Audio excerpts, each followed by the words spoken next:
जय राधा माधव जय कुंज बिहारी।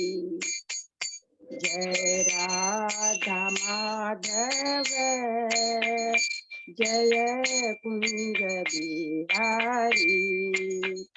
जय गोपी जन वल्लभ जय गिरिधर धारी।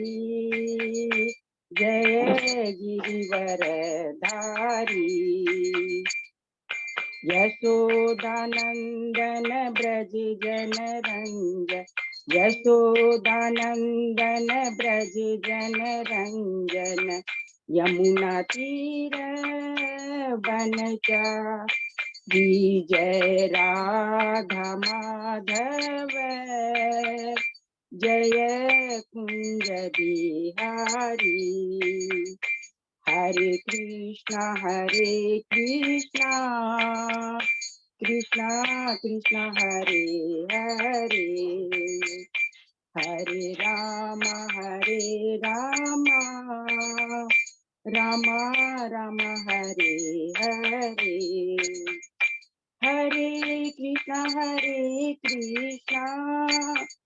कृष्णा कृष्णा हरे हरे। हरे राम राम राम हरे हरे। हरे कृष्णा कृष्णा कृष्णा हरे हरे। हरे राम राम राम हरे हरे।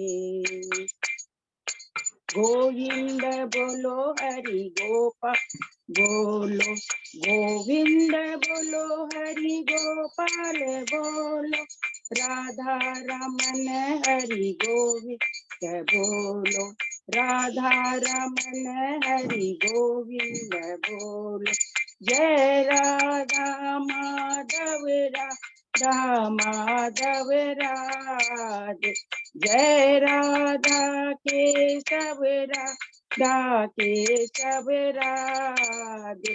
जय राधा गोविंद राधे। जय राधा दामोदर राधे। जय राधा श्याम सुंदर राधे। जय राधा कुंज बिहारी राधे। जय जगन्नाथ बलदेवा जय सुभद्रा। जय गौरांगिताई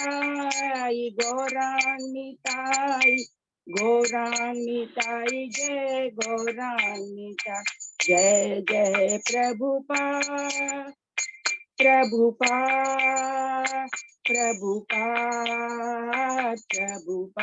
जय जय गुरुदेव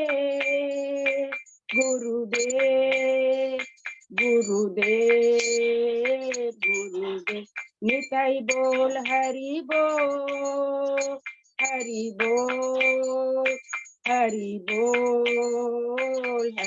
बोल। नाम संकीर्तन की जय, श्री प्रभुपाद की जय, समस्त वैष्णव जन की जय। हरे कृष्णा। हरि बोल। सरोज रोहिणी माता जी बहुत बहुत धन्यवाद। अजय पदार प्रभु को बहुत धन्यवाद। बहुत सुंदर विग्रह का दर्शन। प्रभु ये कहाँ के विग्रह थे आज? राजकोट के। राजकोट के। बहुत सुंदर। आपने देखा राधा रानी का नील माधव नाम भी राधा नील माधव। हरि बोल। बहुत सुंदर नेकलेस माता जी हरे है राधा रानी का। इतना सुंदर दर्शन कराया। मुखड़ा भी बहुत सुंदर था, चेहरा बहुत प्यारा था। बहुत सुंदर। आभूषण बहुत सुंदर, सब कुछ बहुत सुंदर। बहुत बहुत धन्यवाद प्रभु। भक्तों को बहुत बहुत धन्यवाद। अभी हम लोग मंगलाचरण।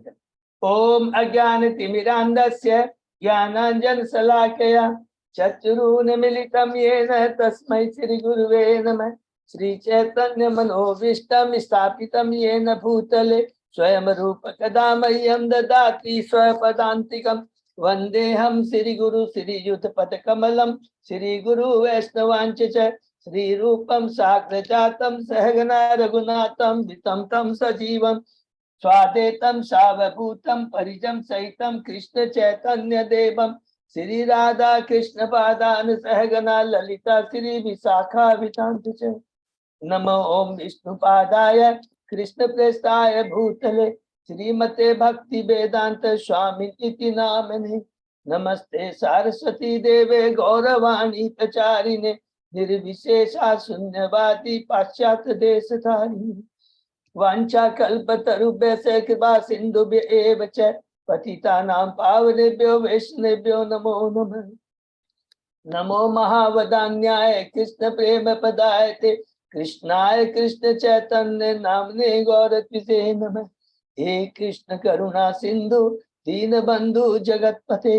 गोपेश गोपिका कांत राधा कांत नमस्तुते तप्त कांचन गौरांगी राधे वृंदावनेश्वरी विश्वानुसुते देवी प्रणमामि हरिप्रिये नीलांचल निवासाय नित्याय परमात्मने बलभद्र सुभद्रायां जगन्नाथाय ते नमः जय श्री कृष्ण चैतन्य प्रभु नित्यानंद श्री अद्वैत गदाधर श्रीवासादि गौर भक्तवृंद मुखं करोति वाचालं पंगुलं गिरिं यत्कृपातमहं वन्दे श्री गुरुमदीनकारिणं परमानंद माधवं श्री चैतन्य ईश्वरं हरे कृष्ण कृष्ण कृष्ण हरे हरे हरे राम राम राम हरे हरे। श्री श्री मंगलाचरण की जय, शिला प्रभुपाद की जय। हरे कृष्णा। आज की इस भागवतम चर्चा में अध्ययन में सभी भक्तों का हार्दिक स्वागत है, अभिनंदन है। भक्तों के चरणों में मेरा सादर दंडवत प्रणाम है। हमारा परम सौभाग्य है गुरु आचार्य साधु परम वैष्णव परम भागवतों भगवान राधा गोविंद की कृपा से हम लोग श्रीमद् भागवतम की चर्चा कर पा रहे हैं। कैंटो 4 के अभी हम लोग कल से हमने शुरू किया था अध्याय 9 शीर्षक है ध्रुव महाराज का घर लौटना।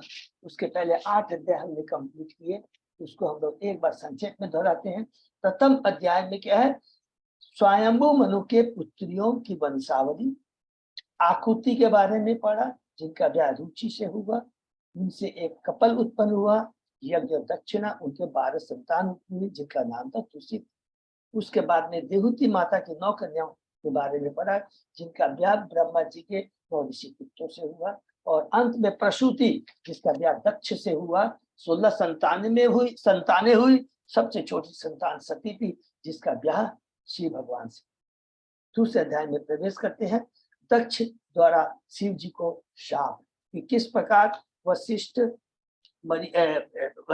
मरीचि दक्ष सभी लोग बड़े बड़े प्रजापतियों ने मिलकर करके एक यज्ञ का अनुष्ठान किया था, और उस अनुष्ठान के अंदर में दक्ष ने किस प्रकार ईर्ष्यावश भगवान शिव के चरणों में अपराध किया, उनका अपमान किया, और उस अपमान के बदले किस प्रकार शिव के अनुयायी और उधर में दक्ष अनुयायी एक दूसरे को अभिशाप देते हैं। साथ तीसरे अध्याय में शीर्षक है श्री शिव और भगवान शिव और सती का संवाद, जिसमें हमने पढ़ा कि दक्ष एक और यज्ञ करता है जिसका नाम है बृहस्पति सौर यज्ञ। उसमें ब्रह्मांड के सभी पुरोहितों, देवताओं, ऋषियों, गंधर्वों, सिद्धगणों को बुलाता है, लेकिन भगवान शिव को और अपनी प्रियतम पुत्री सती को नहीं बुलाता है, ईर्ष्यावश। सती जाना चाहती है, लेकिन भगवान शिव कहते हैं देखो, चाहे कोई भी मित्र हो, जहां पर शिक्षा, धन, तप, सौंदर्य, युवावस्था, कुलीनता का गर्भ होता है, वो जीव और उसको माने गर्भ होता है। देखिए, याद रखेंगे कि चीज को याद होना खराब नहीं है, लेकिन अपनी इंद्रिय तृप्ति के लिए उसको भोगना, उसमें गर्वित होकर अपनी वास्तविक चेतना को खो देना, ये पशु वृत्ति है। याद है, कई चीज भगवान इस ब्रह्मांड में कोई चीज वस्तु जो हमारी इंद्रिया खराब नहीं है, पर हमें जानना कि इसका उपयोग सदुपयोग कैसे किया जाए। तो भगवान शिव कहते हैं कि जो गर्वित होता है नहीं जाना चाहिए। चौथे अध्याय में प्रवेश करते हैं। शीर्षक है सती द्वारा शरीर त्याग। सती भगवान शिव को कहने के बाद भी जाती है। याद रखेंगे, भौतिक आसक्ति के प्रति नहीं कि वह अपने परिजनों, माता बहनों से उनका, मौसियों से उनका नहीं, उद्देश्य की चेतना हमेशा क्यों नोट कर लेंगे, शुद्ध भक्त की चेतना सदैव 3 गुणों से ऊपर और कृष्णमय होती है। भगवान और भगवान के भक्त के अलावा वो किसी बात के बारे में सोचता तक नहीं। सोचने की बात तो छोड़ दीजिए, इंद्रियां इतनी दिव्य हो जाती है, स्वतः ही सारी इंद्रियां, सारी वस्तुएं कृष्ण की सेवा के लिए अनुरक्त रहे। ऐसा नहीं प्लानिंग करने की तरह, स्वतः ही उसके मन में आता है, स्पॉन्टेनियस जाती है सती, देखती है भगवान शिव का जो उनका यज्ञ में जो भाग उनका अधिकार है उससे नहीं मिलता है और बहुत क्रोधित हो जाती है। और भगवान दक्ष को इंडिकेट, संकेत करते हुए और हम बद्ध जीवों को इंडिकेट करते हुए कहती है कि तुम जो भगवान शिव के प्रति तुम्हारी ईर्ष्या भावना है, भगवान शिव तो परम है, उनका न कोई शत्रु है न मित्र है, समभाव है। दूसरे के गुणों को भी वो बढ़ा चढ़ा के, उनके गुण इतने महान है कि ब्रह्मा तक उनके चरणों में अर्पित फूल को अपने सर पे धारे। उनके जो भौतिक ऐश्वर्य की बात तो छोड़ो, वो तो स्वतः उनके चरणों में रहते ही है, लेकिन उनकी जो दिव्य ऐश्वर्य है, जो दिव्य ऐश्वर्य है, तुम जैसे ईर्ष्या वाले, इस पर कलुषित चेतना वाले उसको समझ ही नहीं सकते। वहां भी जहां भी परम वैष्णव के चरणों में अपराध होता है और नहीं रहना चाहिए। लेकिन तुम मेरे पिता हो, तुम्हारा मैं बंद नहीं कर सकती, इसलिए मुझे ही अपना शरीर त्याग देना चाहिए। अपनी योग शक्ति से अग्नि को उत्पन्न करते हुए अपने शरीर को उसी में त्याग भस्म कर। 5वें अध्याय में प्रवेश करते हैं। शिष्य का दक्ष के यज्ञ का विध्वंस जब नारद जी शिव को बताते हैं कि सती ने अपना देह त्याग दिया है, क्रोधित हो जाते हैं और उसके बाद में अपनी शक्ति से एक असुर को पैदा करते हैं जिसका नाम है वीरभद्र। वीरभद्र और शिव के अनुयायियों को लेकर जाता है यज्ञ में, भृगु की मूछें काट देता है, भक्त की आंखें निकाल देता है, कुशा के दांत काट देता है और दक्ष को उसका धड़ काट कर करके यज्ञ में ही उसको आहुति दे देता है। 6ठे अध्याय में प्रवेश करते हैं।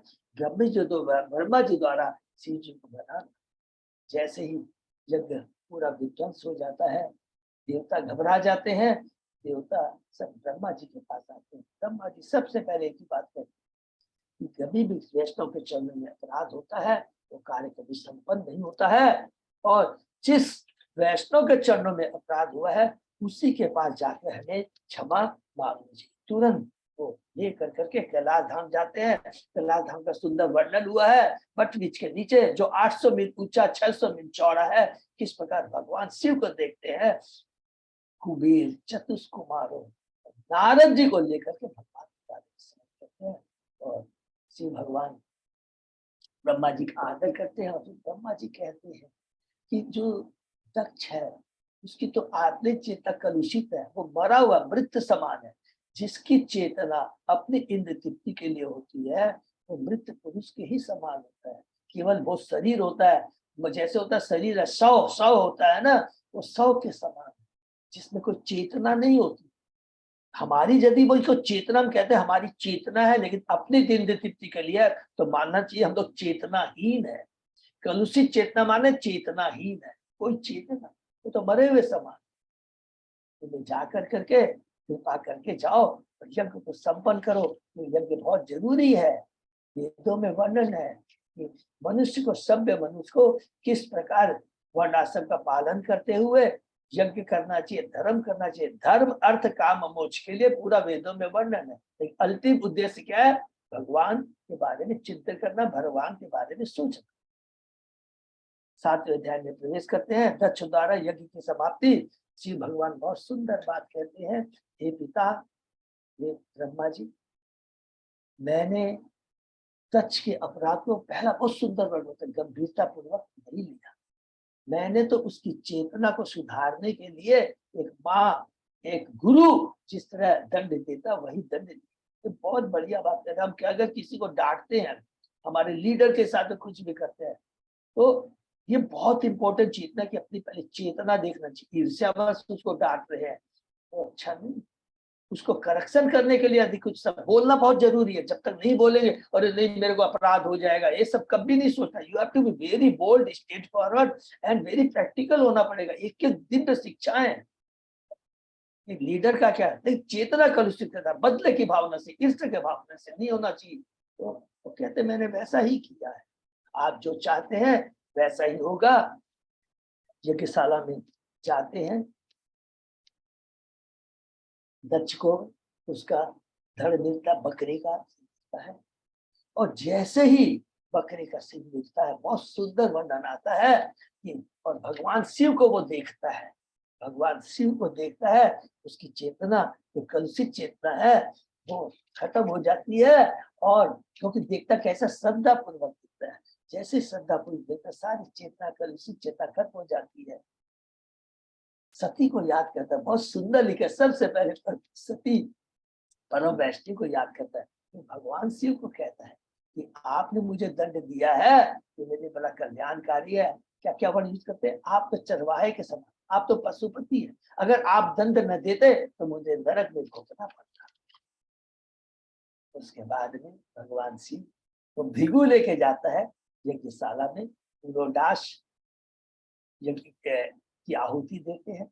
और जैसे ही आहुति दी जाती है तो हमने देखा बहुत सुंदर क्या होता है कि वहां पर भगवान विष्णु वहां पर उपस्थित हो जाते, बहुत ही सुंदर वर्णन है। और भगवान जैसे उपस्थित होते हैं, भगवान की इतनी चेतना, ऐसी दिव्य चेतना होती है जिसके सामने वहां जितने लोग भी उपस्थित है उनकी कांति उसके सामने फीकी पड़ जाती है। और उसके बाद में अलग अलग दक्ष पुरोहित सभा के साथ शिव जी, भृगु, ब्रह्मा जी, इंद्र, लोकपाल, सिद्धगण सब लोग किस प्रकार प्रार्थना क्योंकि संपन्न होता है। और उसके बाद में भगवान बहुत ही सुंदर एक ही बात बोलते हैं दक्ष को कि तुमको एक चीज याद रखना चाहिए, मेरे बिना पत्ता नहीं होता है। और कभी भी तुम जो मेरे भक्त हैं, शिव है, ब्रह्मा है, उससे अभिन्न उससे भिन्न मत समझ। क्यों? सबका उद्देश्य एक ही है। भक्त और भगवान का उद्देश्य एक ही होता है। भगवान के भक्त क्या करते हैं, भगवान के आदेश का पालन को लेकर के प्रचार कार्य करते हैं। नंबर 1। तो दूसरी इंपॉर्टेंट बात कहते हैं क्या कि शिव और ब्रह्मा स्वतंत्र नहीं है। माने देवताओं के बारे में शिक्षा देते वो स्वतंत्र नहीं है, वो मेरे अंश है। बहुत सुंदर। प्रभु आदितात्पर कहते हैं भगवान कृष्ण एकमात्र पुरुष है, बाकी सब क्या उनकी शक्तियां स्त्री है। बहुत सुंदर। और लास्ट में हमने पढ़ा था कि किस प्रकार सती ने दूसरा शरीर धारण किया, हिमालय भगवान शिव को ही अपना वर चुका। 8वें अध्याय में हम लोग प्रवेश करते हैं। ध्रुव महाराज का गृह त्याग और वन गमन। उसमें पहले हमने अधर्म के बारे में पढ़ा कि अधर्म में कैसे मूसा अपनी बहन से ब्याह किया और इस पर कैसे कैसे दंभ, माया, लोभ, निकृति, क्रोध, हिंसा, कली दुरुक्ति, मृत्यु भीति, यातना और नरक उत्पन्न हो। बहुत सुंदर। उसके बाद में हमने स्टार्ट किया स्वयंभू मनु के पुत्रों के बारे में। पुत्रों तक का 7वें अध्याय तक समाप्त हो जाता है और पुत्र के बारे में शुरू होता है। तब जैसे उत्तानपाद और दूसरे पुत्र है प्रीवर। उत्तानपाद है के बारे में हमने पढ़ा कि किस प्रकार उसने ध्रुव महाराज एक राजा है, एक राजा का अपनी प्रजा के प्रति, पुत्र की तो पहले बात छोड़ दी, सबसे बड़ी या बहुत इंपॉर्टेंट बात भगवान जी का, एक राजा का क्या कर्तव्य होता है इसके प्रति, अपनी प्रजा के प्रति। उसका पुत्र भी एक प्रजा है, उसके प्रति अन्याय होता है। ध्रुव महाराज को गोद में नहीं बैठाते हैं। क्यों? क्योंकि वो आसक्ति रहती है किसके प्रति, अपनी छोटी पत्नी सुरुचि के प्रति आसक्ति। ध्रुव महाराज क्रोधित होते हैं, अपनी माँ के पास आते हैं। माँ सत्य बुद्धि की कृष्ण चेतना में सदैव रहती है। कहती है सबसे बड़ी चिंता कि मेरा बेटा किसी दूसरे का मंगल नहीं सोच, जो जैसे कर्म करता है उसको वैसा फल मिलता है। राजा का कर्तव्य होता है, तीसरा राजा का कर्तव्य होता है कि सम दृष्टि होनी चाहिए, सबको एक समान। तुम अपनी माता को दोष नहीं देते, तुम्हारी माता तो धन्य है सुरुचि, जिसने तुम्हें बताया कि तुम्हें भगवान की भक्ति। बहुत सुंदर सुंदर। और वास्तव में यदि तुम्हें चाहते हो कि तुम्हें इतना बड़ा साम्राज्य मिले, तो तुम्हें भगवान की भक्ति। ध्रुव महाराज तुरंत घर छोड़ करके चले जाते हैं। भगवान एक अपने प्रतिनिधि ब्रह्मा को भेजते हैं, जिनके हाथ के ऐसे प्राण पाप नाशक हाथों को ध्रुव को टच करते हैं। कहते हैं अभी तो तुम्हारी खेलने की उम्र है, उसकी परीक्षा लेते हैं, बहुत कुछ कहते हैं, सुख दुख लाभ हानि अनुकूल प्रतिकूल तुम्हें नहीं सोचना चाहिए। ध्रुव महाराज बहुत उत्तर कहते, सुंदर ढंग से कहते हैं। दो चीज यहाँ पर लिखा है, बड़े क्षत्रिय हैं, उन्होंने कुछ छिपाया नहीं और स्टेट में कहा कि मैं अपने पितामह से भी बड़ा सम्राट चाहता हूँ, नंबर 1। और दूसरी बात क्या कहते हैं कि वो चीज मैं इलीगल वे में नहीं, प्रॉपर वे में एकदम अपने प्रयत्न से। कैसे अपना प्रयत्न मीन्स क्या? भगवान की भक्ति, भगवान से ही प्राप्त करना चाहता। तो हमें जो कुछ की भी दरकार होती है, हमें भगवान के पास जाता नहीं। ब्रह्मा जी बहुत प्रसन्न हो गए, नारद जी बहुत प्रसन्न हो जाते हैं और फिर वो कहते हैं कि ठीक है, तुम्हारी माता ने जो कहा है तुम्हें वही करना चाहिए, भगवान की भक्ति करना चाहिए। तुम्हें कहाँ जाना चाहिए? मधुबन वन में जाना चाहिए, नंबर। दूसरा, यमुना नदी में जाकर करके, जो कि बड़ी शुभ पवित्र और शुद्ध है, उसमें स्नान और कर करके उनको बताते हैं। ध्रुव महाराज नारद जी का आदेश को प्राप्त करके चले जाते हैं और उसके बाद में उत्तानपाद के पास जाते हैं। बहुत सुंदर है, देखिए उत्तानपाद जो पश्चाताप करता है उसको याद रखें। और एक मैंने टिप्पणी पढ़ी थी, उसमें लिखा उत्तानपाद ने उसके बाद में कभी भी गलती नहीं, क्योंकि वो भी भक्त था भगवान का, लेकिन चेतना कलुषित चेतना कारण के आकर के पत्नी के प्रति आसक्ति के कारण क्या उसने एक गलती की। उसने अपनी गलती का एहसास किया और नारद जी जब उनके पास जाते हैं तो कहता है मैं अपनी पत्नी में इतना आसक्त था और मैं इतना पतित हूँ कि 5 वर्ष के बालक के साथ मैंने क्रूरता का व्यवहार किया है। नारद जी कहते हैं तुम्हें घबराने की दरकार नहीं है, तुम्हारा पुत्र सुरक्षित है। किसके द्वारा सुरक्षित है? नोट करने, भगवान द्वारा सुरक्षित है। अरे वो, क्योंकि भगवान द्वारा सुरक्षित उन्होंने कैसे कहा? देखिए कितनी बड़ी एक एक चीज है, हम लोग जब भी डिस्कस करते हैं, कभी उन्होंने नहीं कहा मेरे द्वारा सुरक्षित है, मैंने उसको ज्ञान।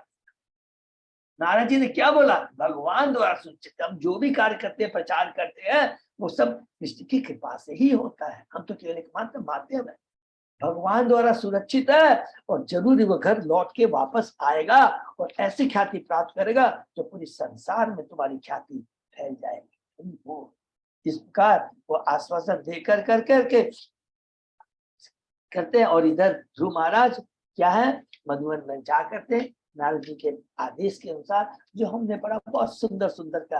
प्रथम दिन 3 दिन पर उन्होंने कैसे केवल बेर को केट को खाया, फिर दूसरे महीने में 6 दिन के ऊपर में घास खाई, फिर तीसरे महीने में 9 दिन के गैप में केवल नदी का जल पिया, फिर चौथे महीने में 12 दिन के बाद केवल वायु को श्वास किया और 5वें महीने में श्वास को रोककर एक पांव पर खड़े हो गए। और उसके बाद राष्ट्र ने उसने अपनी छिद्रों को बंद कर दिया और भगवान को अपने हृदय में स्थापित कर दिया। ब्रह्मा देवता घबरा जाते हैं, भगवान के पास में जाते हैं, भगवान कहते हैं घबराने की दरकार नहीं है, ये तो मेरा परम भक्त ध्रुव की शक्ति का भक्ति का प्रभाव है। आप लोग वापस जाओ और मैं जरूर जाकर करके मेरे भक्त को आशीर्वाद दूंगा। कहते हैं भगवान को प्रसन्न करने से सभी लोग प्रसन्न हो जाते हैं। लास्ट श्लोक में पढ़ा, 9वें अध्याय में प्रवेश करते हैं। ध्रुव महाराज का घर लौटना, मैत्र मुनि कहते हैं भगवान देवताओं को आश्वासन देकर करके अपने ध्रुव को दर्शन देने के लिए गरुड़ वाहन पर बैठकर आते हैं।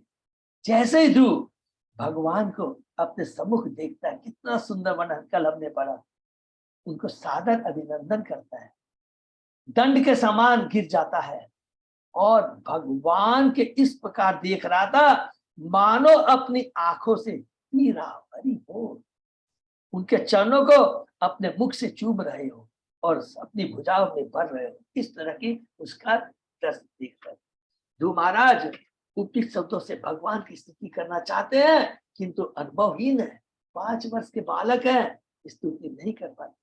हरि बोल।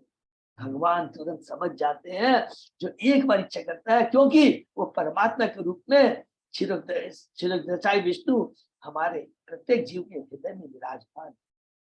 ध्रुव महाराज की दयनीय स्थिति को समझ गए भगवान, तुरंत ध्रुव महाराज के मस्तक पर अपना शंख उन्होंने छुआ दिया। हरि बोल। प्रभुपाद जी कहते हैं भगवान स्वयं अपने भक्त को बुद्धि प्रदान करते हैं। ये बहुत बड़ा इंपॉर्टेंट श्लोक है, चतुर्थ श्लोक की गीता का जो है 10वें अध्याय का 10वां श्लोक। तेषां सत्युक्तानां भजतां ददामि बुद्धि।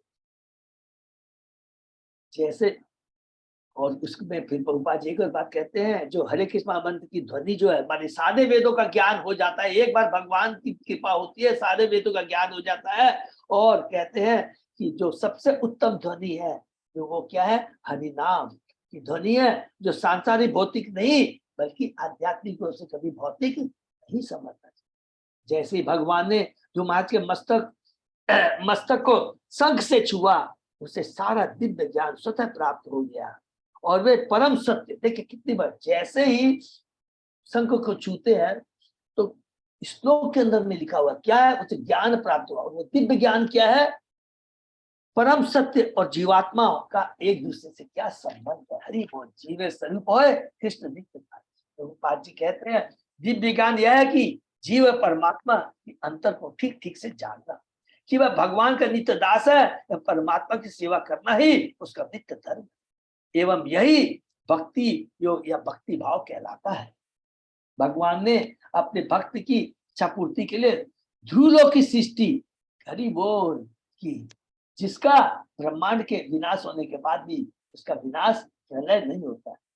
जब तक कोई भगवान की, लास्ट में प्रभुपाद जी बहुत इंपॉर्टेंट बात कहते हैं इसी श्लोक के, जब तक कोई भगवान की कृपा नहीं प्राप्त कर लेता, वह भगवान का गुणगान या स्तुति तक नहीं कर सकता, कुछ भी नहीं कर सकता। आज हम ये जो कुछ कर पा रहे हैं, बैठकर भगवान के बारे में चर्चा कर पा रहे हैं, ये भगवान की कृपा की चलती। अंतिम श्लोक में ध्रुव महाराज कहते हैं, 6वां श्लोक जो हमने पढ़ा, आप सर्वशक्तिमान हैं, मेरे अंतःकरण में प्रविष्ट होकर आपने मेरी सोई हुई इंद्रियों को जागृत कर दिया है। तो कल हमने पढ़ा था सोई इंद्रिया और जागृत इंद्रिया किसको कहते हैं। मैं आपको नमस्कार। जब तक मनुष्य में आत्मदशा दिव्य ज्ञान को प्राप्त नहीं होता, तब तक उसके कार्य नित्य पुरुष के या प्रेत जैसे ही या दोषपूर्ण कार्य मानना चाहिए। जैसे कि ब्रह्मा जी ने किसके लिए कहा था, शिव को कहा था, अरे आप दक्ष के लिए चिंता, अरे वो दक्ष है जिसकी चेतना कलुषित है, सोई हुई चेतना है, उसके सारे कार्य मृत पुरुष के समान, सारे कार्य दोषपूर्ण। तभी कहा जाता है कि मनुष्य की इंद्रिया तो सुप्त अवस्था में भी अब जागृत हुई है। अरे तभी कहा जाता है कि मनुष्य की इंद्रिया जो सुप्त अवस्था में थे अब जागृत। इसका मतलब क्या हुआ, जब तक हमारी इंद्रिया अपनी इंद्रिय तृप्ति के लिए लगी रहती है तो उसको क्या बोलते हैं, सुप्त अवस्था है। और जब वो भगवान की सेवा में लगती है तभी कहते हैं इंद्रिया जागृत। भगवान की पराशक्ति हरे कृष्ण महामंत्र से ही आत्म प्रकाश संभव है। यह पराशक्ति अंतरंग शक्ति तभी कार्य करती है, बहुत ध्यान से हम लोग रिपीट करेंगे, जब जीव अपने को सनातन दास के रूप में अपने को मानकर पूर्ण रूप से भगवान के समक्ष अपने को आत्मसमर्पण कर देता है। और इस प्रकार आत्मदर्शन को प्राप्त करना, शुद्ध चेतना में भक्त को सारे कार्य भौतिक रहकर कृष्ण में हो जाते हैं। और जैसे उसकी चेतना जागृत होती है, शुद्ध हो जाती है, जीव के स्वतः ही सारे कार्य कृष्णमय होते हैं। जो भी कार्य वो करता है, याद रखेंगे, कोई भौतिक नहीं होते हैं। कई बार बाहर से लगता है कि ये कार्य भौतिक है। इवन गुरु महाराज आचार्य को आप देखेंगे कि वो लोग बैठे हुए हैं, बोले सदैव उनकी चेतना कृष्णमय होती है, सदैव वो हमेशा जीवों के कल्याण के बारे में सोचते हैं। हो सकता है बाहर से में दिखाई। तो यहाँ तक हमने पढ़ा और उसके आगे सब आगे पढ़ते हैं। ओम नमो भगवते वासुदेवाय, ओम नमो भगवते वासुदेवाय, ओम नमो भगवते वासुदेवाय। नारायण नमस्कृत्य नरं चैव नरोत्तमं देवी सरस्वती व्यासं ततो जयमुदीरयेत्। नष्टप्रायेषु अभद्रेषु नित्यं भागवत सेवया भगवती उत्तम श्लोके भक्ति भवति नैष्ठिकी। कृष्णाय वासुदेवाय देवकी नंदनाय च नंद गोप कुमाराय गोविंदाय नमो। आराधयो भगवान ब्रजेश तनय ततधाम वृंदावन रमया काचित् उपासना रजवधूवर्गीर्य कल्पिता। श्रीमद् भागवतम प्रमाणम अम्लम प्रेमापुमर्थो महा श्री चैतन्य महाप्रभो मतम ततादरो न पर। हरे कृष्ण कृष्ण कृष्ण हरे हरे हरे राम राम राम हरे। कैंटो 4 अध्याय 9 शीर्षक ध्रुव महाराज का घर लौटना, श्लोक नंबर 7। ठीक है प्रभु? हाँ प्रभु। ओके भाई। एक त्वम एव भगवान इदम आत्मशक्तया माया आख्ययो उरु गुणया महत् आदि अशेषम सृष्ट्वा अनुविश्य पुरुष तत् असत गुणेषु नानो इव दारुषु वसुवत विभासी। हे भगवान, आप सर्वश्रेष्ठ हैं, किंतु आप आध्यात्मिक तथा भौतिक जगतों में अपनी विभिन्न शक्तियों के कारण भिन्न भिन्न प्रकार से प्रकट होते रहे। हरि बोल। भगवान आप परम श्रेष्ठ हैं, परम पुरुष हैं। भौतिक और आध्यात्मिक में अपनी विभिन्न शक्तियों के कारण, आध्यात्मिक जगत में अंतरंगा शक्ति के कारण, भौतिक जगत में जैसे भगवान जो प्रकट होते हैं अपनी अंतरंगा शक्ति और भौतिक जगत को प्रकट करते हैं बहिरंगा शक्ति। याद रखिए, ये सब कोई कला भी कंफ्यूजन है। भगवान यहाँ पर आते हैं, उनकी अपने अंतरंगा शक्ति, जब भी यहाँ लीला करते हैं अंतरंगा शक्ति योग माया के, लेकिन इस भौतिक जगत की जो सृष्टि करते हैं वो बहिरंगा शक्ति से सृष्टि करते हैं। आप अपनी बहिरंगा शक्ति भौतिक जगत की समस्त शक्ति को उत्पन्न करने के बाद ये भौतिक जगत में परमात्मा के रूप में प्रवेश करते रहते हैं। प्रत्येक जीवात्मा के अंदर आप परम पुरुष हैं और क्षणिक गुणों से अनेक प्रकार के जगत की सृष्टि करते हैं। जिस प्रकार की अग्नि विभिन्न प्रकार के काचखंड में प्रवेश होकर विभिन्न रूप में चमकती हुई जलती है। हरि बोल। ध्रुव महाराज को ज्ञान हुआ कि परमेश्वर अपनी विभिन्न शक्तियों द्वारा कार्य करता है, वह शून्य या निर्गुण नहीं बनता, तो इस प्रकार वह सर्वव्यापी होता है। हरि बोल। जो कि पिछली बार भी कहा था, उसने भगवान के साकार रूप का दर्शन किया। भगवान निर्गुण नहीं, निराकार। निर्गुण का मतलब होता है कि भगवान 3 गुणों से ऊपर है। ऐसा नहीं भगवान में गुण नहीं है, मतलब वो 3 गुणों से ऊपर, उनका कोई भौतिक गुण नहीं होते। मायावादी चिंतक सोचता है कि परमेश्वर समूचे जिस जगत में व्याप्त है तो उसमें कोई रूप नहीं है, किंतु यहाँ पर वैदिक ज्ञान का बोध हो जाने पर ध्रुव कहते हैं आप अपनी शक्ति के द्वारा जिस जगत भर में व्याप्त है, यह शक्ति वास्तव में परा है। हरि बोल। यह शक्ति कौन सी है? पराशक्ति, जिससे व्याप्त है, आध्यात्मिक शक्ति, अंतरंगा शक्ति। किंतु भौतिक जगत में क्षणिक से विकारशील होने के कारण माया कहलाती। दूसरे शब्दों में भक्तों के अतिरिक्त सबों के लिए भगवान की शक्ति बहिरंगा शक्ति होती है। ध्रुव महाराज इस तथ्य को अच्छी तरह समझ सके। उन्होंने शक्ति और शक्तिमान को एक ही समझा। शक्ति को शक्तिमान से पृथक नहीं किया जा सकता। हरि बोल। अचिंत भेदा भेद। अचिंत, यहाँ पर बहुत एक एक चीज समझेंगे। माने यहाँ बोलने का मतलब है बिना शक्तिमान के शक्ति का कोई अस्तित्व नहीं है। अचिंत भेदाभेद किसका है? चैतन्य महाप्रभु का। इसको प्लीज नोट कर लीजिए। परमात्मा के रूप में श्री भगवान की पहचान को यहाँ स्वीकार किया गया। उनकी आदि पराशक्ति भौतिक शक्ति को जगाती है, जिससे समृद्ध शरीर प्राण शक्ति से पूरी प्रतीत होता है। शून्यवादी विचारक सोचते हैं कि नहीं भौतिक परिस्थितियों में, भौतिक वस्तु में जीवन के लक्षण प्रकट होते, किंतु तथ्य है कि भौतिक शरीर स्वतः कार्य नहीं कर सकता। हरि बोल। यहाँ तक कि मशीन को भी पृथक शक्ति, बिजली, भाप आदि की आवश्यकता होती है। इस श्लोक में कहा गया है कि भौतिक शक्ति नाना प्रकार की भौतिक वस्तुओं से कार्य करती है। जिस प्रकार की अग्नि विभिन्न प्रकार के काचखंभों में विभिन्न प्रकार से जलती है, भक्तों में वही शक्ति पराशक्ति में परिणित हो जाती है। ऐसा संभव है क्योंकि शक्ति मूलतः पराशक्ति रूप में रहती है। बहुत इंपॉर्टेंट चीज है। शक्ति मूलतः पराशक्ति रूप में रहती है, भौतिक रूप में नहीं। जैसा कि कहा गया विष्णु शक्ति पराभूता। वास्तव में पराशक्ति है, वही कार्य करती है। भौतिक सृष्टि है, भौतिक सृष्टि से हो जाता है भगवान की निरंतर से सृष्टि, लेकिन जितने भी कार्य होते हैं भगवान की कृपा के बिना बहिरंगा शक्ति भौतिक जगत में कोई कार्य नहीं हो सकता है।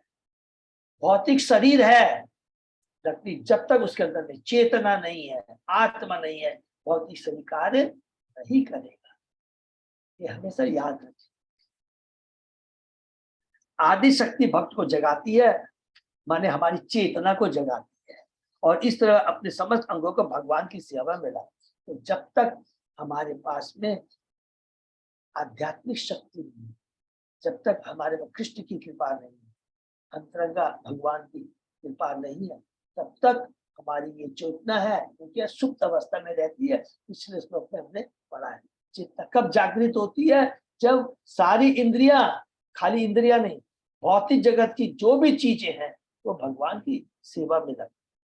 वही शक्ति बहिरंगा शक्ति के रूप में अभक्तों को इंद्रिय तृप्ति के भौतिक व्यवहारों में प्रवृत्त करती है। हरि बोल।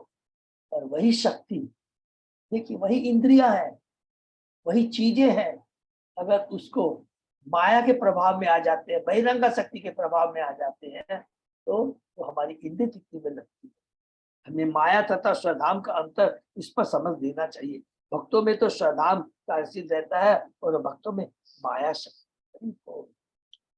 भक्तों में अंतरंगा शक्ति, पराशक्ति, और अभक्तों में बहिरंगा शक्ति, माया कार्य करती।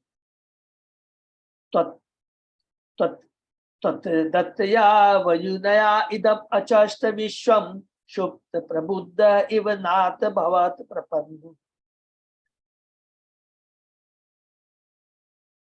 भवत प्रपन्नु तस्यापवर्ग्य शरणं तव पाप पादमूलम विस्मर्यते कृत विदा कथ आर्त बंधु।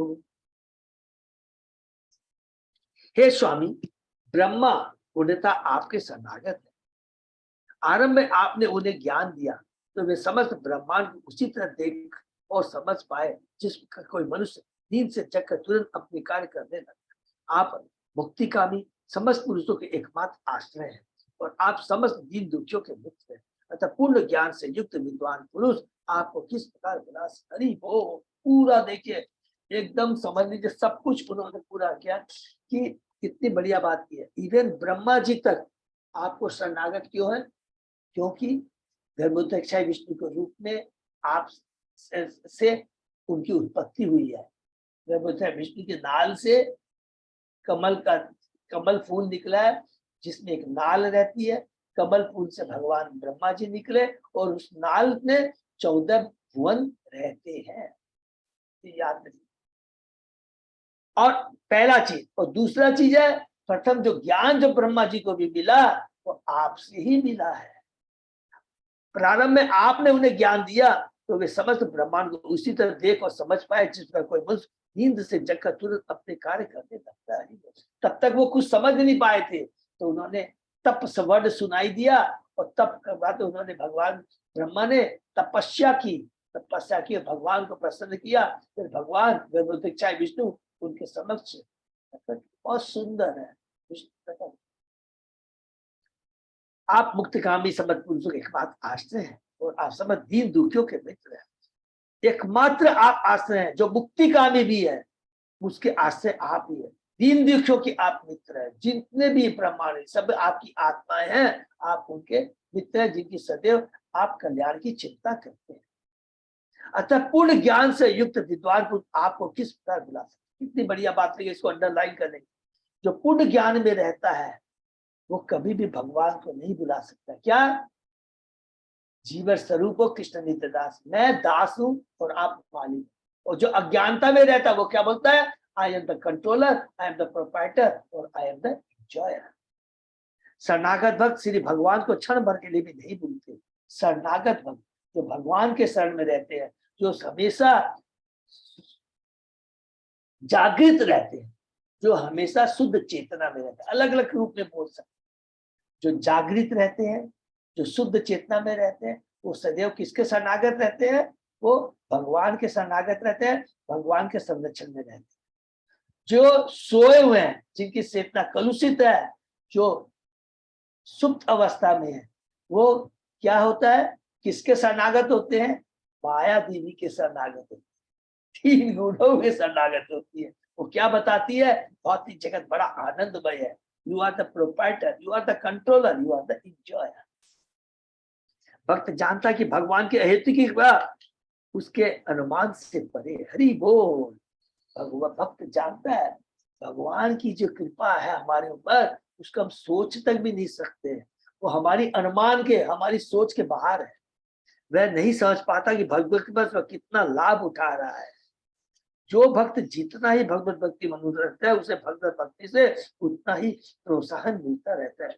जितनी भगवान की भक्ति करता जाएगा, कितनी बड़ी बात लिखा, बहुत दिव्य बात लिखा है, उतना ही वो भगवान की शरणागत रहता है और भगवान की भक्ति करते हुए और भक्ति करने में आनंद मिलता है। एक चीज, 2 चीज लिखा है, एक उसको प्रोत्साहन मिलता है, अरे भगवान की भक्ति करो, नंबर 1। दूसरा, भक्ति करके उसको आनंद मिलता है। तो प्रोत्साहन और भक्ति करके उस आनंद दोनों भगवान की कृपा से मिलता है। और भगवान की कृपा किसको मिलती है, जो भगवान को शरणागत होता है। भगवत गीता भगवान कहते हैं कि जो प्रेम तथा स्नेह से भगवान की भक्ति में निरंतर लगे रहते हैं, उन्हें भगवान अंदर से बुद्धि प्रदान करता है और इस तरह वे उन्नति कर सकते हैं। इस प्रकार प्रोत्साहन पाने के कारण भक्त भगवान को क्षण भर भी नहीं भूल सकता। वह उसका सदैव कृतज्ञ रहता है कि उनकी कृपा से उसे अधिकाधिक भक्ति करने की शक्ति प्राप्त हुई हो। आज हम लोग जो कर पा रहे हैं, हम लोग देखिए मंगलाचरण में यही बोलते हैं कि भगवान की कृपा है कि हम लोग भक्त लोग सब लोग मिलकर करके भगवान के बारे में चर्चा कर पा रहे हैं। भगवान की कृपा से ज्ञान द्वारा सनक सनातन तथा ब्रह्मा जैसे साधु पुरुषों समग्र ब्रह्मांड देख सकती शक्ति प्राप्त हो। यहाँ पर उदाहरण प्रस्तुत किया गया कि कोई मनुष्य भले ही दिन भर अपने को चिंता से दूर रखे, क्योंकि जब तक उससे आत्म प्रकाश प्राप्त नहीं होता वह सुप्त अवस्था ही नहीं है। कितनी बढ़िया बात लिखा है, भौतिक निद्रा से दूर रहे। बहुत सुंदर है, सारे नियम को पालन कर रहा है, सुबह 4 बजे उठ रहा है, माने कोई गलत काम नहीं कर रहा, कुछ भी करता है। याद रखेंगे उसको भी सुप्त अवस्था में कहा जाएगा जब तक उसकी इंद्रियां भगवान की सेवा में लिप्त नहीं। वह रात में सोकर दिन में अपना कार्य भले कर ले, तो जब तक उसे आध्यात्मिक प्रकाश प्राप्त नहीं होता वह सोया ही रहता है, वास्तविक वो सोया ही कहलाएगा। तो भक्त कभी भी भगवान से प्राप्त लाभ को भुलाता नहीं। भगवान को आर्त बंधु कहकर संबोधित किया, जिसका अर्थ है दीन दुखियों का मित्र। जैसा भगवद गीता में कहा गया है, ज्ञान की खोज में जन्म जन्म कठिन तपस्या करने के बहुना नाम पश्चात ही वास्तविक ज्ञान प्राप्त होता है। और जब मनुष्य अपने को भगवान को समर्पित कर देता है तो वह बुद्धिमान बनता है। इसको भी नोट कर लेंगे, जब वह भगवान को समर्पित करता है तभी बुद्धिमान बनता है, नहीं तो बेवकूफ का बेवकूफ सुप्त अवस्था में अंधकार में कहलाया जाएगा, मूर्ख कहलाया जाएगा, अंधकार में कहलाया जाएगा, निद्रा में कहलाया जाएगा। जब तक वो भगवान को अपने समर्पित नहीं कर देता तभी उसको बुद्धि। इसलिए कहते हैं कृष्ण भक्त हो बड़ो चतुर। मायावादी दार्शनिक परमेश्वर को समर्पित नहीं होता, अतः उसे वास्तविक ज्ञान नहीं मिल पाता। पूर्ण ज्ञान प्राप्त भक्त भगवान के लीलों को क्षण भर भी नहीं भूल पाता। ही बोल भगवान के लीलों को क्या हम रीडिंग भूलेंगे? कभी भी हम लोग अपने को चिंतन कर सकते हैं, काउंट कर सकते हैं कि मैं कितना भाग्यशाली हूं, मुझे मनुष्य योनि भगवान ने दी। 4 लाख मनुष्य योनि होती है, 80 लाख अदर दूसरी योनि आती है, उसको पार करके मनुष्य योनि में आया, 4 लाख में से एक आया, लेकिन उसके बाद भी भक्ति कर पा रहा हूं, आपने भक्तों का संग मिला, आपका गुणगान कर पा रहा हूं। इस कृपा के लिए हमेशा हमें भगवान का ऋणी होना चाहिए और उसे कभी नहीं भूलना चाहिए। नूनम विमुष्टमतया तव मायया ते त्वां भवा अपयय विमोक्षणम् अन्य हेतु अर्चन्ति कल्पत तरुम कुणपो उपभोग्यम इच्छन्ति यत् स्पर्शजम निर्ये अपि नृणाम। जो व्यक्ति इस चमड़े के थैले हरि बोल सवतुल्य देव की इंद्र तृप्ति के लिए ही आपकी पूजा करते हैं, वे निश्चय ही माया द्वारा प्रभावित है। आप जैसे कल्प वृक्ष तथा जन्म मृत्यु से मुक्ति के कारण को पार करके भी मेरे समान मूर्ख व्यक्ति आपसे इंद्रित हेतु वरदान चाहते हैं। जो नरक में रहने वाले व्यक्तियों के लिए भी उपलब्ध। हरि बोल। कितनी कटु सत्यता को देखे ध्रुव महाराज कहते हैं इंद्रिय भोग। पहला चीज तो क्या बोलते हैं कि इंद्रिय भोग के लिए हम लोग भगवान के पास जाते हैं, और ऐसा भोग तो नरक में भी मिलता है, सुअर को भी मिलता है, पशु को भी मिलता है। बताइए, खाली क्वालिटी में फर्क होता है। और सच बात ये पूछे, यदि परम भक्त से पूछे, उनकी आंखों से हम देखेंगे तो हमारे बारे में भी वो ऐसा ही सोचते हैं। अरे तुम तो सुअर वाली योनि जी रहे। सुअर को विष्ठा बहुत पसंद है, वो सोचता है इसमें ही सबसे बड़ा आनंद है। और हम भी सोचते भौतिक जगत में ऐश्वर्य प्राप्त करना, धन प्राप्त करना, भौतिक सुख प्राप्त करना, पदवी प्राप्त करना, ये सब भी क्या है, बोलते हैं कि नरक के समान है। ये तो सब जगह है, खाली क्वालिटी में फर्क।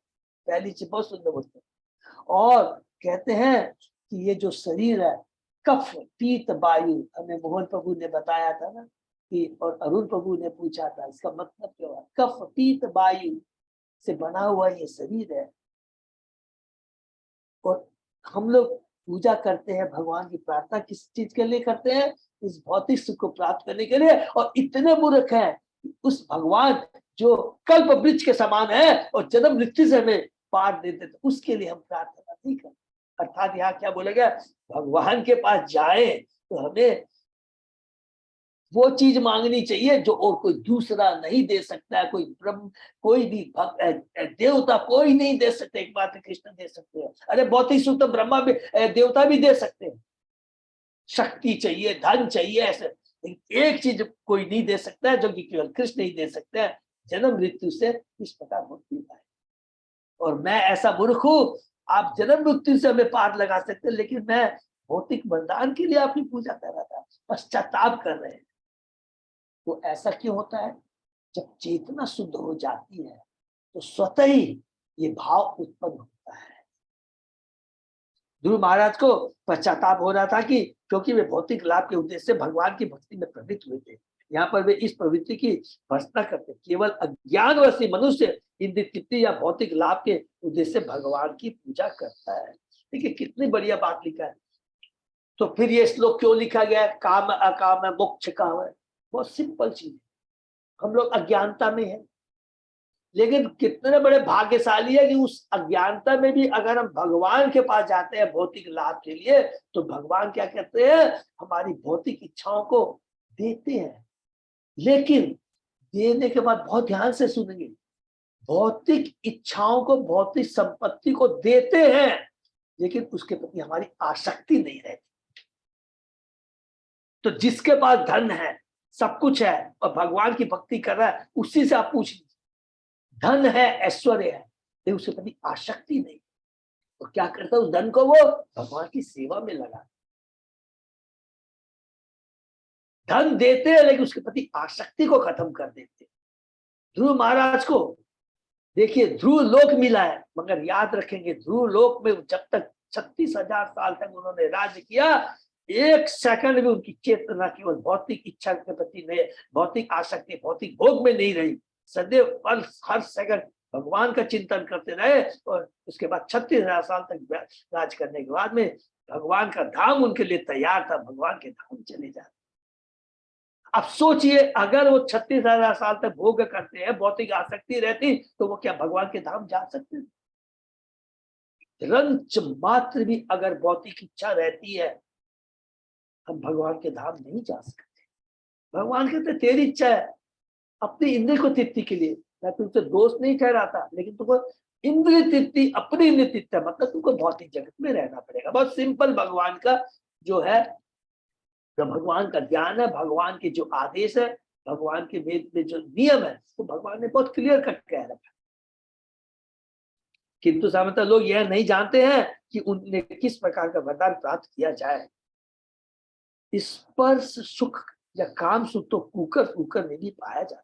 सुख अत्यंत तुच्छ होता है, माने भौतिक सुख।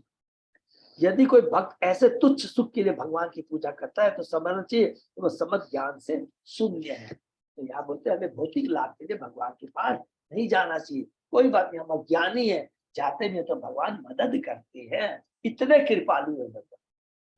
या निवृत्ति तनु भृताम तव पाद पद्म ज्ञानात् भवत जन कथा श्रवणेन वास्यात् सा ब्रह्मणीश्वर महिमणि अपि नाथ मा भूत किम तू अंतक असि लुलिलात पतताम हिमानाथ।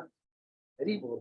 हे भगवान, आपके चरण कमलों के ध्यान से या शुद्ध भक्तों से आपकी महिमा का समन करने से जो दिव्य ज्ञान प्राप्त होता है वह उस ब्रह्मानंद अवस्था से बढ़कर है जिसमें मनुष्य अपने को निर्गुण ब्रह्म से तदाकार सोचता है। बहुत इंपॉर्टेंट है। देखिए कि एक वर्ड को हम रखें, आपके चरण कमलों के ध्यान से, आपके चरण कमलों का मैंने ध्यान किया, ओम नमः भगवते वासुदेव का जप किया। नंबर 1, शुद्ध भक्तों से आपकी महिमा का समन करने से, नारद जी से मैंने, जो परम शुद्ध भक्त है, आपकी लीलाओं के बारे में सुना। जो दिव्य आनंद प्राप्त होता है वह उस ब्रह्मानंद अवस्था में से बढ़कर है। अर्थात जो ज्ञानी होते हैं, ब्रह्मानंद का आनंद होता है 3 गुणों से ऊपर होकर के जब आध्यात्मिक जगत में जाते हैं, तो याद रखिएगा वो भी आनंद है। वो आनंद है, वो आनंद इसलिए कहलाता है क्योंकि तीनों गुणों से ऊपर है। भौतिक जगत में तो दुख है, लेकिन जैसे हम आध्यात्मिक जगत में जाते हैं तो 3 गुणों से ऊपर है, वहां पर द्वंद्व नहीं है, शोक मोह लाभ हानि कुछ नहीं है, तो आनंद आता है। वो कौन सा आनंद होता है? वो शुष्क आनंद होता है। शुष्क आनंद क्यों होता है? कि जब तक रेसिप्रोकेशन नहीं होता है भगवान से, याद रखेंगे, हम भौतिक जगत में भी अगर हम कोई कोने में बैठा दिया जाए तो हमको कोई आनंद मिलेगा क्या? चुपचाप एक कमरे में बंद करके नहीं मिलेगा। भौतिक जगत में भी किस हद तक आराम आनंद, तुम सोचिए। तो कहते हैं कि ब्रह्मानंद अवस्था में बढ़कर है, अर्थात कहते हैं भक्ति का जो आनंद है करोड़ों ब्रह्मानंद आनंद के तुल्य नहीं है। भक्ति का एक बिंदु ब्रह्मानंद के, असंख्य ब्रह्मानंद के आनंद के भी बराबर नहीं है, जो भक्ति के एक बिंदु के आनंद से मिलता है। क्योंकि ब्रह्मानंद भी भक्ति से मिलने वाले दिव्य आनंद से परास्त हो जाता है। हरि बोल। अतः उस क्षणिक आनंदमयता का जिसमें कोई स्वर्ग तक पहुंच जाए, क्या कहना, जो काल रूपी तलवार के द्वारा विनष्ट हो जाता है, भले कोई स्वर्ग तक क्यों न उड़ जाए, काल का में नीचे गिर जाता है। इसको प्लीज अंडरस्टैंड करें, बहुत इंपॉर्टेंट बात है। जब ब्रह्मानंद का सुख भी भक्तानंद के सुख के एक बूंद के बराबर नहीं है, तो फिर स्वर्ग सुख की बात तो क्या है? स्वर्ग का सुख तो कहाँ मिलता है? भौतिक जगत। ब्रह्मानंद का सुख क्या बोलता है? आध्यात्मिक जगत में है। जब वो भी भगवान की भक्ति के दिव्य आनंद के एक बिंदु के बराबर नहीं है, तो आप सोचिए जो सुख स्वर्ग का सुख जो कि भौतिक जगत का है, उसमें क्या क्या चीज लिखा है? काल रूपी तलवार के द्वारा विनष्ट हो जाता है।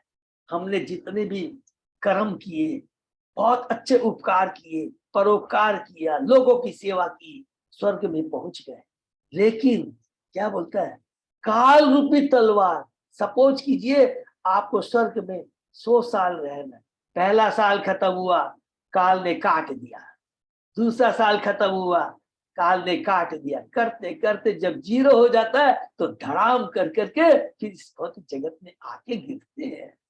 इतनी बढ़िया बात, काल का में नीचे गिर जाता है। हरि बोल। श्रवण कीर्तन से जो दिव्य, फिर तात्पर्य को बात है, श्रवण कीर्तन से जो दिव्य आनंद प्राप्त होता है, उसकी तुलना कर्मियों द्वारा स्वर्ग प्राप्ति से होने वाले सुख से या ज्ञानियों तथा योगियों द्वारा निर्गुण ब्रह्म के साथ तारतम्य से प्राप्त सुख से नहीं की जा सकती। देखिए इसमें एक चीज याद रखेंगे, नोट करें, ज्ञानियों तथा योगियों द्वारा निर्गुण ब्रह्म के साथ तारतम्य से प्राप्त नहीं होती। तो हमने पढ़ा था ज्ञानी जो तो ब्रह्म ज्योति में जाकर विलीन होते हैं, लेकिन योगी भी है जो परमात्मा करते हैं, लेकिन अगर वो भगवान की भक्ति से अंत में नहीं जोड़ते हैं तो उनको भी ब्रह्म ज्योति में जाके ही विलीन होना पड़ता है। योगी सामान्यतः विष्णु के दिव्य रूप का ध्यान करते हैं, किंतु भक्तजन न केवल उनका ध्यान करते हैं पर उनकी वास्तविक सेवा में लगे होते हैं। खाली ध्यान करने से नहीं होगा, भक्ति करना पड़ेगा, हरे कृष्ण मंत्र का जप करना पड़ेगा, सेवा करनी पड़ेगी। पिछले श्लोक में एक शब्द आया है, भवाप्य को जन्म तथा मृत्यु का सूचक। भगवान की जन्म मृत्यु की श्रृंखला से छुटकारा दिला सकते। हरि बोल।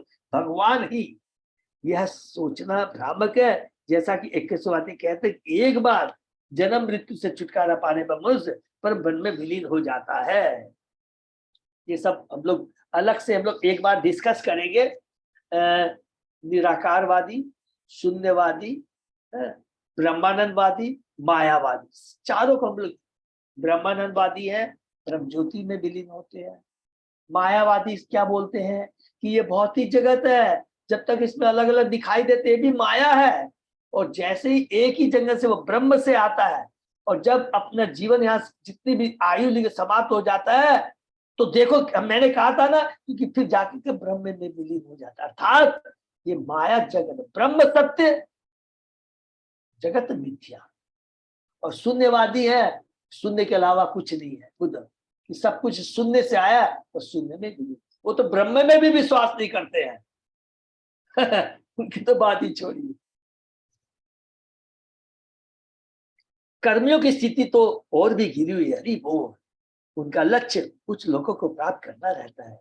भगवद गीता में भगवान कहते हैं, यान्ति देवता देवान, जो लोग देवताओं की पूजा करते हैं वो सब लोग को जाते हैं। अन्यथा भी हम पाते हैं, क्षीणे पुण्य मर्त्य लोकम विसंति, जो अभी हमने पढ़ लिया है, जैसे पुण्य कर्म छिन्न होते हैं, धड़ाम करके भौतिक जगत में गिरते हैं। तो हमने पुण्य कर्म किए, स्वर्ग लोक में गए, हरि बोल, और जैसे पुण्य कर्म खत्म हुए, धड़ाम करके नीचे आए। ये तो है भौतिक जगत के भौतिक कार्य करने का फल। पुण्य कर्म का क्षय हो जाता है, स्वर्ग को प्राप्त मनुष्य को नीचे आना पड़ता है। वे आधुनिक अंतरिक्ष यात्रियों के समान है।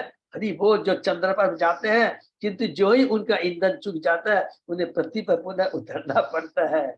जिस प्रकार जेट नोदन के बल पर चंद्रमा या अन्य ग्रहों को जाने वाले आधुनिक अंतरिक्ष यात्रियों को ईंधन चुक जाने पर नीचे उतरना पड़ता है। हम उड़ गए, प्लेन में पेट्रोल है, जैसे ही खत्म हो गया उसको नीचे आना पड़ता है। जैसे पुण्य खत्म हुए नीचे आना पड़ता है।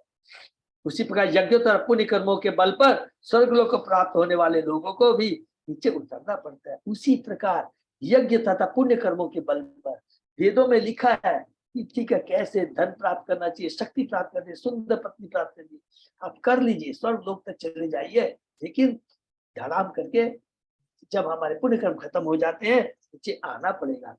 अंत काशी धूली लात, हरि बोल, मनुष्य काल रूपी तलवार से अपने उच्च पद से काट कर गिरा दिया जाता है और वह फिर नीचे चला जाता है। ध्रुव महाराज को बोध हुआ कि भक्ति का फल परम में तादेव होने से या स्वर्गलोक जाने से कहीं अधिक मूल्यवान है। पतताम विमानात, सद में महत्वपूर्ण है। जो लोग स्वर्गलोक पहुंच जाते हैं वे उन विमानों के तेजस जो ईंधन चुगने पर नीचे गिर जाते हैं। हरि बोल, बहुत सुंदर। भक्ति मुहु प्रवताम त्वयि प्रसंगे भूयात अनंत महताम अमल आस्य नाम। ये ना असंजा उल्बलम कुरु व्यसन्नम भवावधिम निश्ये भवत गुण कथामृत पान मतः। ध्रुव महाराज ने आगे कहा, हे अनंत भगवान, कृपया मुझे आशीर्वाद दे जिससे मैं उन महान भक्तों की संगति कर सकूं जो आपकी दिव्य प्रेम सेवा में उसी प्रकार निरंतर रहते हैं जिस प्रकार नदी की तलकते। हरि बोल। ऐसे दिव्य भक्त नितांत कलमश रहित जीवन बिताते हैं।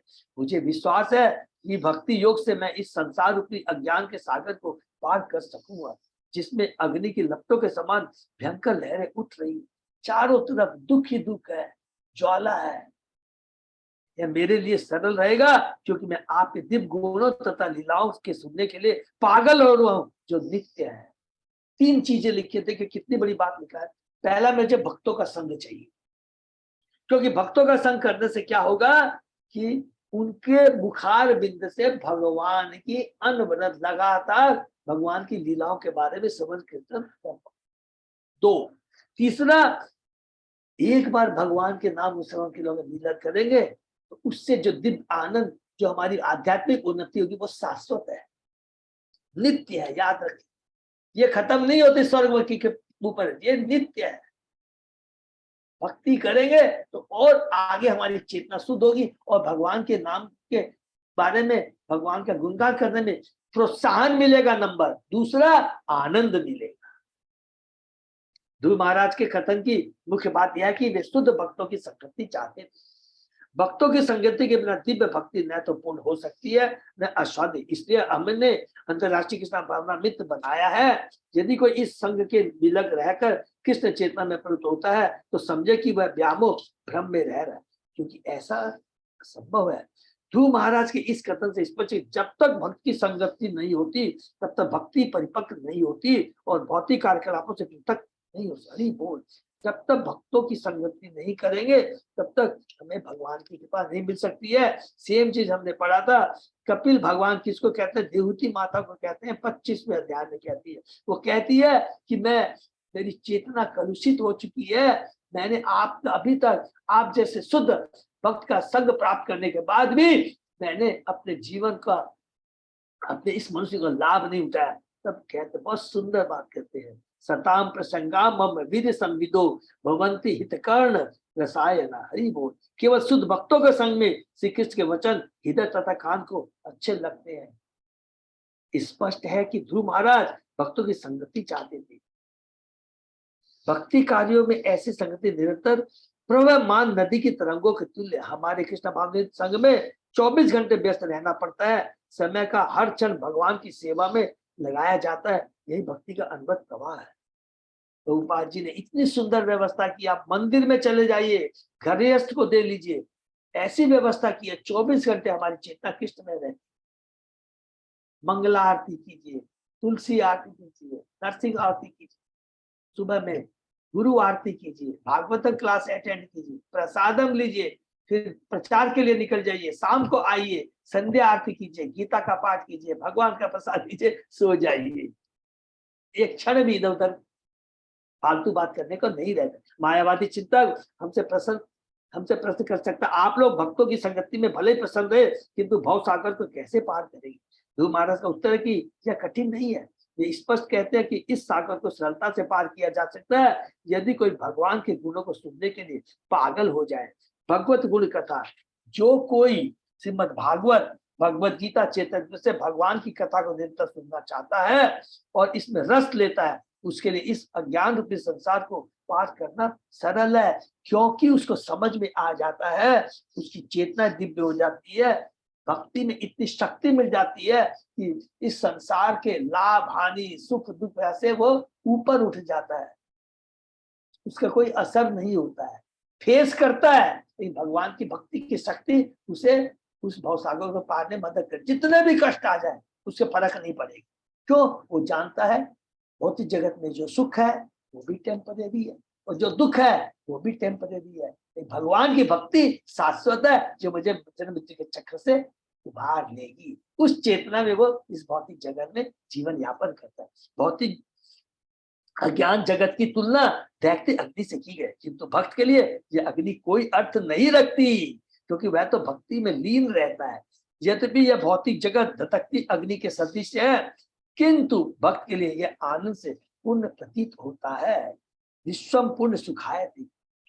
भक्त कहीं भी रहेगा, ये भौतिक जगत की हम बात कर रहे हैं, भक्त नरक में भी रहेगा तो उसको कोई चिंता नहीं, क्योंकि सदैव भगवान के गुणगान में, भगवान की भक्ति में ही वो निवृत्त रहते। ध्रुव महाराज की इस कथन का सार यह है कि भक्तों की संगति में की गई भक्ति आगे भी भक्ति के विकास का कारण बनती है। केवल भक्ति से ही कोई गोलोक वृंदाधाम नामक दिव्य लोक में जा सकता है और वहां भी केवल भक्ति ही भक्ति। हरि वो, क्योंकि इस लोक में तथा आध्यात्मिक जगत में भक्ति संबंधी कार्यकलाप एक से होते हैं। भक्ति कभी बदलती नहीं। उदाहरण के लिए आम को ले लो, यदि किसी को कच्चा आम मिले तो वह आम ही रहता है और जब वह पक जाता है तब भी आम ही रहता है। हरि बोल, किंतु इसका स्वाद बढ़ जाता है। इसी प्रकार से एक भक्ति वह जो गुरु तथा शास्त्र के निष्पत्त की जाती है और दूसरी आध्यात्मिक जगत की भक्ति है जो श्री भगवान की संगति में आती है, किंतु दोनों एक है, इनमें कोई परिवर्तन नहीं होता। अंतर यही है कि एक परिपक्व अवस्था है और दूसरी पक होता है, साथ ही अधिक स्वादिष्ट होता है। केवल भक्तों की संगति द्वारा भक्ति को परिपक्व बनाया जा सकता है। हरि बोल, बहुत ही सुंदर है। हमारी भक्ति अभी कच्ची है ना, घबराना नहीं है, लेकिन आम है, भले कच्चा आम हो, भक्ति करते रहेंगे तो उसी में फिर आनंद मिलना शुरू हो जाए। हरि बोल। बहुत अच्छा एग्जाम्पल, बहुत बहुत अच्छा। अर्थात हम तो कम से कम पटरी पे तो है, रेल की पटरी पे है ना, रेल की पटरी पे है, आश्वासन मिल चुका है कि रेल की गाड़ी में बैठ गए, दिल्ली तक हमें पहुंचा देंगे, ठीक है ना।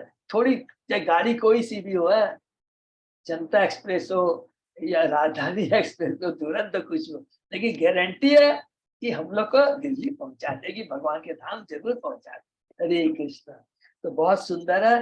लास्ट श्लोक में भक्तों का संग कितना इंपॉर्टेंट कहा गया। नंबर 1 भक्ति कितनी उत्तम है, नंबर 2 और भौतिक जगत में कुछ भी प्राप्त कर लीजिए वो टेम्परेरी है, धाम कर करके नीचे आना ही पड़ेगा। हरे कृष्णा। यहीं पर विराम देते हैं और किसी का कोई प्रश्न तो पूछ सकते हैं। सॉरी आज भी थोड़ा लेट हो। हरे कृष्णा प्रभु जी, दंडवत प्रणाम। अजय प्रभु सबको दंडवत प्रणाम। अजय वो कोई अनाउंसमेंट है?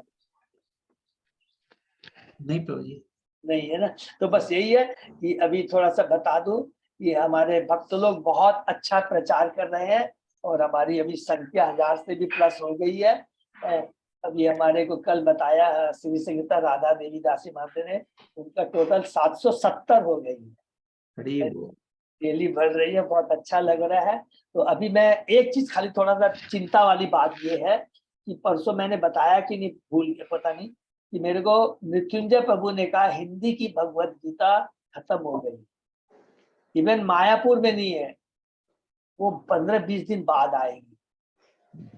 तो उपाय नहीं है, तो मैंने बुक कर दिया, तो जितनी भी है उसको हम लोग धीरे धीरे मेरे को प्रोग्राम दे देंगे, तो भक्त लोग आपस में बांट लेंगे, उसके बाद में जब आएगी तो हिंदी गीता ले लेंगे, ठीक है ना।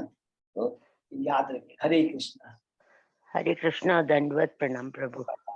हरे कृष्णा प्रभु जी, दंडवत प्रणाम। हरे कृष्णा। हरे कृष्णा प्रभु, दंडवत प्रणाम। विराम करते हैं। हरि बोल।